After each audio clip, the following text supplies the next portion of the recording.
हमारे चारों तरफ जो कुछ भी है, कभी सोचा है कि ये सब आखिर बना किस चीज से है? हवा, पत्थर, पानी, सब कुछ।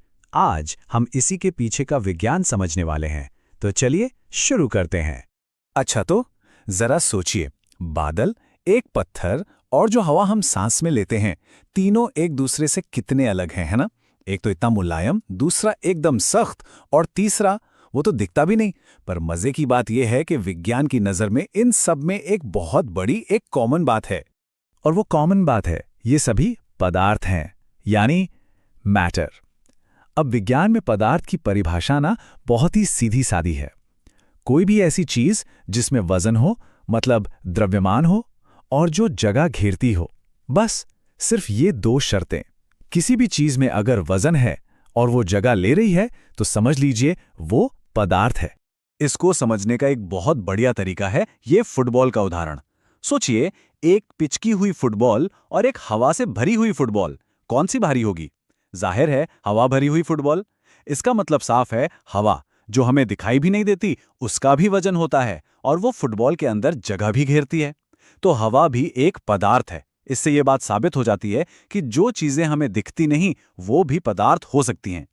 ठीक है, तो ये तो समझ आ गया कि पदार्थ क्या है, पर सवाल ये है कि ये काम कैसे करता है। इसका सारा राज छिपा है इसके बहुत ही छोटे, इतने छोटे कि हम देख भी नहीं सकते, उन कणों में। हर पदार्थ इन्हीं नन्हे नन्हे कणों से मिलकर बनता है। तो चलिए इन कणों की रहस्यमयी दुनिया में झांकते हैं। यहाँ एक बहुत ही मजेदार एक्सपेरिमेंट है।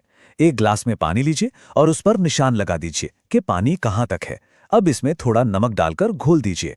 क्या होगा? नमक तो गायब हो जाएगा, लेकिन पानी का लेवल वो बढ़ेगा ही नहीं।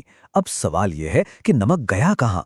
असल में पानी के कणों के बीच ना थोड़ी थोड़ी खाली जगह होती है और नमक के कण चालाकी से उसी खाली जगह में जाकर बैठ जाते हैं। तो इस छोटे से एक्सपेरिमेंट से हमें कणों के बारे में 3 जबरदस्त बातें पता चलती हैं। पहली कि कणों के बीच खाली जगह होती है, जिसे अंतरा आणविक स्थान कहते हैं। दूसरी, ये कण कभी शांत नहीं बैठते, हमेशा इधर उधर घूमते रहते हैं। और तीसरी, ये एक दूसरे को अपनी तरफ खींचते भी हैं, जिसे अंतरा आणविक आकर्षण बल कहते हैं। बस ये 3 छोटे से नियम ही पदार्थ के सारे रूप और व्यवहार को कंट्रोल करते हैं। अच्छा, ये जो कणों के हमेशा हिलते रहने वाली बात है ना, इसका सबसे बढ़िया उदाहरण है अगरबत्ती। सोचिए, कमरे के एक कोने में अगरबत्ती जलती है और देखते ही देखते उसकी खुशबू पूरे कमरे में फैल जाती है। कैसे? ये इसलिए होता है क्योंकि अगरबत्ती के धुएं के कण लगातार घूमते हुए हवा के कणों से टकराते हुए पूरे कमरे में सफर कर लेते हैं। तो अब इन्हीं 3 नियमों को पकड़कर चलते हैं। कणों के बीच की जगह, उनकी रफ्तार और उनका आपसी खिंचाव। असल में यही 3 चीजें तय करती हैं कि कोई पदार्थ ठोस होगा, द्रव होगा या फिर गैस। तो चलिए पदार्थ के इन 3 चेहरों को करीब से देखते हैं। ये टेबल पूरी कहानी को एकदम साफ कर देती है। देखिए, ठोस में क्या होता है? कण एक दूसरे को बहुत मजबूती से पकड़ कर रखते हैं, उनके बीच जगह भी बहुत कम होती है, इसीलिए ठोस का आकार और आयतन दोनों फिक्स होते हैं। अब आते हैं द्रव पर। यहाँ खिंचाव थोड़ा कमजोर होता है, कण थोड़ा घूम फिर सकते हैं, इसलिए आयतन तो फिक्स रहता है पर आकार नहीं, वो जिस बर्तन में डालो वैसा ही हो जाता है। और गैस में तो पूछिए मत, यहाँ कणों के बीच खिंचाव ना के बराबर होता है और वो आजाद घूमते हैं, इसीलिए न तो उनका आकार फिक्स होता है, न ही आयतन। अब आते हैं इस कहानी की सबसे दिलचस्प मोड़ पर। देखिए, पदार्थ हमेशा एक ही रूप में नहीं रहता, ये अपना रूप बदल सकता है। हम सबने देखा है, बर्फ पानी बन जाती है और पानी वो भाप बन जाता है, पर यह होता कैसे है? चलिए इस जादुई बदलाव के पीछे का विज्ञान समझते हैं। तो पहला स्टेप है ठोस का द्रव में बदलना। जब हम किसी ठोस चीज को, जैसे बर्फ को, गर्मी देते हैं तो वो पिघलकर पानी यानी द्रव बन जाती है। साइंस की भाषा में इसी को गलन या मेल्टिंग कहते हैं। इसके बाद आता है अगला स्टेप, द्रव का गैस में बदलना। जब हम उस पानी को और गर्म करते हैं तो वो उबलने लगता है और भाप यानी गैस में बदल जाता है। इस प्रोसेस को क्वथन या बॉइलिंग कहते हैं। लेकिन यहाँ एक बहुत ही मजेदार सवाल है। सोचिए, जब पानी उबलना शुरू होता है, मतलब 100 डिग्री सेल्सियस पर पहुंच जाता है, तो उसके बाद उसके तापमान का क्या होता है? क्या वो और गर्म होता जाता है? ज्यादातर लोग सोचेंगे हाँ बिल्कुल, लेकिन असल जवाब काफी चौंकाने वाला है। और इसका जवाब छिपा है एक बहुत ही दिलचस्प कॉन्सेप्ट में, जिसे कहते हैं गुप्त ऊष्मा या लेटेंट हीट। ये वो कह सकते हैं कि एक छिपी हुई एनर्जी है जो रूप बदलने के दौरान काम आती है और जिसे थर्मामीटर पकड़ नहीं पाता। तो राज ये है, जैसे ही पानी 100 डिग्री सेल्सियस पर उबलना शुरू करता है, उसका तापमान वहीं पर रुक जाता है। वो 100 डिग्री पर ही अटका रहता है। अब आप उसे चाहे जितनी भी और गर्मी देते रहें, तापमान नहीं बढ़ेगा।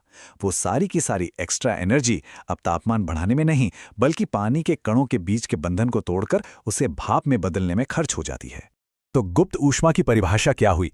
ये वो छिपी हुई गर्मी है जो कोई भी पदार्थ अपना रूप बदलते समय एक फिक्स तापमान पर या तो सोखता है या फिर छोड़ता है। यही वो एनर्जी है जो इस पूरे बदलाव को मुमकिन बनाती है। इसका असल जिंदगी में एक बहुत ही अच्छा उदाहरण मिलता है। कभी सोचा है कि जब ओले गिरते हैं तो उसके बाद मौसम एकदम ठंडा क्यों हो जाता है? वो इसलिए क्योंकि जमीन पर पड़े उन ओलों को पिघलने के लिए गर्मी चाहिए होती है। और वो ये गर्मी कहाँ से लेते हैं? हमारे आसपास की हवा से। वो हवा से गर्मी को सोख लेते हैं और इसी वजह से हवा का तापमान एकदम से नीचे गिर जाता है। यही वही गुप्त ऊष्मा का कमाल है। अब जरा इस नंबर पे गौर कीजिए, 539। देखने में तो ये बस एक नंबर है, लेकिन असल में ये भाप की छिपी हुई ताकत का राज खोलता है। ये नंबर हमें बताता है कि 100 डिग्री पर उबलते हुए 1 ग्राम पानी के मुकाबले 100 डिग्री पर ही 1 ग्राम भाप में 539 कैलोरी, जी हाँ, 539 कैलोरी ज्यादा एनर्जी छिपी होती है। ये वही गुप्त ऊष्मा है। मतलब भाप के अंदर कितनी जबरदस्त एनर्जी कैद होती है। तो अब इस सारी जानकारी के बाद एक आखिरी और बहुत काम का सवाल। सोचिए, तापमान एकदम बराबर है, 100 डिग्री सेल्सियस। तो ज्यादा खतरनाक जलन किससे होगी? उबलते हुए पानी से या भाप से? और इसका जवाब है भाप, बिना किसी शक के। क्योंकि जैसे ही भाप हमारी स्किन को छूती है, वो अपनी वो सारी 539 कैलोरी की जबरदस्त गुप्त ऊष्मा तुरंत छोड़ देती है। मतलब वो उबलते पानी के मुकाबले कहीं ज्यादा एनर्जी हमारी स्किन में ट्रांसफर कर देती है। और इसीलिए भाप से जलना हमेशा ज्यादा गंभीर और खतरनाक होता है। देखा कैसे विज्ञान हमारी रोजमर्रा की जिंदगी से जुड़ा हुआ है।